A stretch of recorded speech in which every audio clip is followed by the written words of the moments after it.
వందల కోట్ల అవినీతి ఆరోపణలు, సిబిఐ, ఈడీ విచారణలు, అరెస్టు, నెలల తరబడి జైలు. ఇవేవి ఆయన ప్రెస్టేజ్‌ను ఏమాత్రం తగ్గించలేకపోయాయి. మళ్ళీ ఆయన ముఖ్యమంత్రి కావాలని జనం తేల్చి చెప్తున్నాయి.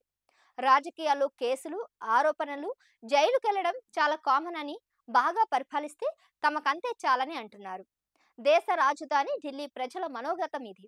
ఇప్పటికిప్పుడు ఢిల్లీ అసెంబ్లీకి ఎన్నికలు నిర్వహిస్తే గెలిచేది కేజ్రీవాలేనని అస్థిన వాసులు చెప్పారు. అసెంబ్లీకి స్కెడ్యూల్ ప్రకారం వచ్చే ఏడాది ఫిబ్రవరిలో ఎన్నికలు జరగాలి. కానీ లిక్కర్ కేసులో కేజ్రీ జైలుకెళ్లిన నేపథ్యంలో ఇప్పటికిప్పుడు ఎన్నికలు జరిగితే ఫలితాలు ఎలా ఉంటాయని జీ న్యూస్, ఐసిపిఎల్ సంస్థలు opinion poll నిర్వహించాయి. Aam Aadmi party గెలుపుకు డోకా లేదని సర్వేలో పాల్గొన్న జనం చెప్పారట. ఢిల్లీలో ఆప్ 10 ఏళ్లుగా అధికారంలో కొనసాగుతుంది. కాంగ్రెస్, బీజేపీల ఆశలను వమ్ము చేస్తూ ముందుకు దూసుకెళ్తుంది. అయితే ఢిల్లీ లిక్కర్ స్కామ్ ఆ పార్టీ ప్రతిష్టను మసకబార్చింది.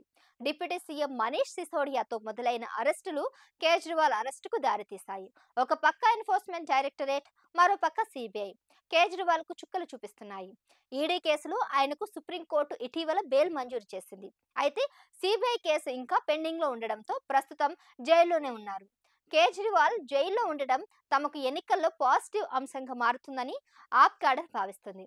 కేంద్రంలోని మోదీ ప్రభుత్వం రాజకీయ కక్షతో కేజ్రీపై వేధింపులకు పాల్పడుతుందని, ప్రజలు దీన్ని గమనించి మళ్ళీ తమనే గెలిపిస్తారని ఆశిస్తుంది. ఢిల్లీ అసెంబ్లీలో 70 సీట్లు ఉన్నాయి. 2020లో జరిగిన ఎన్నికల్లో ఆప్ 62 సీట్లలో, బీజేపీ 8 సీట్లలో గెలిచాయి. కేజ్రీవాల్ అరెస్ట్, ఢిల్లీ ఎంపీ ఎన్నికల్లో బీజేపీ క్లీన్ స్వీప్ చేయడం వంటి పరిణామాల నేపథ్యంలో వచ్చే అసెంబ్లీ ఎన్నికల ఫలితాలపై ఆసక్తి నెలకొంది. ఢిల్లీలో బీజేపీ బలపడిందని, అసెంబ్లీ ఎన్నికల్లో ఆప్కు గట్టి పోటీ ఇస్తుందని ప్రచారం జరుగుతుంది. ఈ నేపథ్యంలో ఐసిపిఎల్, జీన్యూస్ సర్వే నిర్వహించాయి. అవినీతి ఆరోపణలు, లెఫ్టినెంట్ గవర్నర్తో వివాదాలు, తాగునీటి సమస్య, కాలుష్య తీవ్రత వంటి ఎన్ని సమస్యలున్నా ఓటర్లు మళ్లీ చీపురు పార్టీకే మొగ్గు చూపిస్తున్నట్లు సర్వే తెలిపింది. లిక్కర్ కేసులో కేజ్రీవాల్ను, ఇతర ఆప్ నేతలను అరెస్ట్ చేయడం తప్పు అని 55% మంది అభిప్రాయపడ్డారు. అరెస్టు చేయడం సరైందేనని 35% మంది కేజ్రీ బ్యాచ్ను సమర్థించారు. సీఎంగా కేజ్రీవాల్ పనితీరు చాలా బాగుందని సర్వేలో పాల్గొన్న 40% మంది చెప్పారు. ఆయన బాగానే పనిచేశారని 35% మంది చెప్పారు. ఆయన పనితీరు చెత్తగా ఉందని 20% మంది అభిప్రాయపడ్డారు. మళ్ళీ కేజ్రీనే సీఎం కావాలని 60% మంది కోరుకోగా, బీజేపీ నేత మనోజ్ తివారీ సీఎం అయితే బాగుంటుందని 10% మంది చెప్పారు. ఇప్పటికిప్పుడు గనక పోలింగ్ జరిగితే ఆప్ ఆద్మీ పార్టీ అధికారంలోకి వస్తుందని 62% మంది చెప్పగా, బీజేపీ గెలుస్తుందని 38% మంది అన్నారు.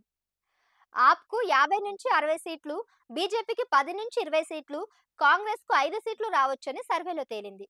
దేశవ్యాప్తంగా సంచలనం సృష్టించిన ఢిల్లీ లిక్కర్ స్కామ్ అసెంబ్లీ ఎన్నికల్లో ప్రధాన అంశంగా మారుతుందని సర్వేలో పాల్గొన్న వారిలో 30% మంది చెప్పారు. నీటి కొరత ప్రధాన సమస్య అని 20% మంది, నిరుద్యోగమే పెద్ద సమస్య అని 15% మంది, ట్రాఫిక్ తీవ్ర సమస్య అని 15% మంది అన్నారు. లోక్సభ ఎన్నికల ఫలితాలు అసెంబ్లీ ఎన్నికలపై ప్రభావం చూపే అవకాశం ఉందని 50% మంది అభిప్రాయపడ్డారు. ఢిల్లీకి పూర్తి స్థాయి హోదా డిమాండ్ పైన సర్వేలో ప్రజలను అభిప్రాయం అడిగారు. ఢిల్లీకి పూర్తి స్థాయి రాష్ట్ర హోదా కల్పించాలని 67% మంది, కేంద్ర పాలిత ప్రాంతంగానే కొనసాగాలని 25% మంది చెప్పారు. ఢిల్లీ సమస్యలకు లెఫ్టినెంట్ గవర్నర్ వికే సక్సేనానే కారణమని 54% మంది, కేజ్రీవాలే కారణమని 46% మంది అభిప్రాయపడ్డారు. మొత్తంగా చూస్తే కేజ్రీవాల్ పనితీరుపై ఢిల్లీ ప్రజలు సంతృప్తిగానే ఉన్నారని, మళ్ళీ ఆయన పాలనే బాగుంటుందని కోరుకుంటున్నారని సర్వే సారాంశం.